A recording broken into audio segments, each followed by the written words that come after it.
ঈদের আগে হতদরিদ্র পরিবারগুলোর জন্য ফ্যামিলি কার্ড দেওয়ার সিদ্ধান্ত নিয়েছে নতুন সরকার। একই সাথে সারা দেশে 25 কোটি গাছ লাগানো এবং নতুন নতুন খাল খননেরও সিদ্ধান্ত নেওয়া হয়েছে। সচিবালয়ে প্রধানমন্ত্রীর সভাপতিত্বে অনুষ্ঠিত আন্তঃমন্ত্রণালয় বৈঠকে এসব সিদ্ধান্ত নেওয়া হয়। রিপোর্ট দিনার সুলতানার।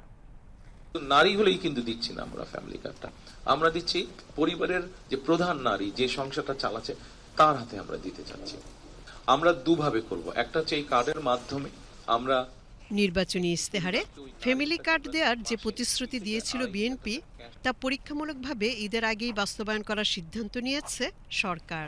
সকলকে দেয়া হবে নগদ অর্থ।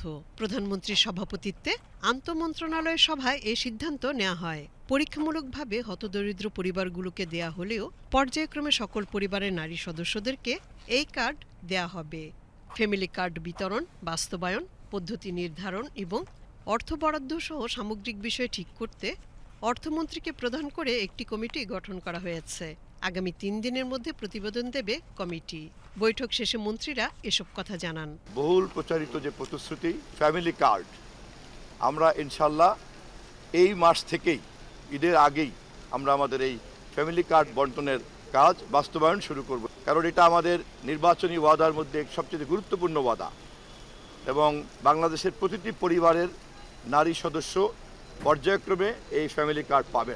ফ্যামিলি কার্ড যত দ্রুততম সময়ের মধ্যে আমাদের দেশে মায়েদের কাছে পৌঁছে দেওয়া যায় সেই লক্ষ্যে সিদ্ধান্ত হয়েছে এবং এই জন্য এটি ছোট মন্ত্রিসভা উপকমিটি হয়েছে অর্থমন্ত্রীর নেতৃত্বে এবং সেখানে আমাদের সমাজ কল্যাণ নারী শিশু বিষয়ক মন্ত্রণালয়, তারপর LGRD মিনিস্ট্রি এবং কনসার্ন সেক্রেটারি এবং ওনারা সবাই থাকবেন সদস্যদেরকে নিয়ে এবং আমরা ইনশাল্লাহ ঈদের আগেই ইনশাল্লাহ এটার কার্যক্রম শুরু হয়ে যাবে।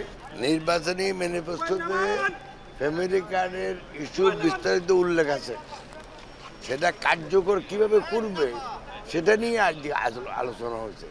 ফ্যামিলি কার্ড দেওয়া হবে, এটা কিন্তু ইউনিভার্সাল, এটাকে কোনো রেস্ট্রিকশন থাকবে না। তবে এটা একটা কমিটি করা হয়েছে, হয়তো শুরু করবে হত দরিদ্র থেকে আরম্ভ করে তারপরে দরিদ্র, তারপরে মধ্যবিত্ত, এইভাবে যাবে। আমরা ওই ক্রাইটেরিয়াতে আমরা হত দরিদ্রকে ফার্স্ট প্রায়োরিটিতে নিয়ে আসবো। সেকেন্ড আমরা স্পেসিফিক এখনো কোনো জেলা নাই, আমরা করি না। তারপর কিছু আগে একটা সার্ভে করা হচ্ছে, বেশ কয়েকটা জেলাতে কিছু উপজেলাকে আগেই নির্দিষ্ট করা। পরে প্রধানমন্ত্রীর সভাপতিত্বে নির্বাচনী অঙ্গীকার 5 বছরে 5 কোটি বৃক্ষরোপণ এবং জাতীয় পর্যায়ে নদী, খাল, জলাধার খনন ও পুনর্খনন কর্মসূচি বাস্তবায়ন কর্মকৌশল নির্ধারণ ও নির্দেশিকা করতে আন্তঃমন্ত্রণালয়ের সভা অনুষ্ঠিত হয়। দিনার সুলতানা, BTV নিউজ।